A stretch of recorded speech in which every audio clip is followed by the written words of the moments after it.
Good morning, everybody. My name is M. Hemant Reddy. I am presenting about adjectives.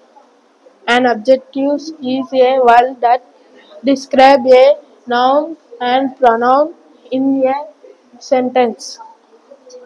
Adjectives tells us how something looks pretty, beautiful. Adjective tells us how something smell fresh, straw. Objective tell us how many. 1, 2. Objective size. Short, tall. It tells us color.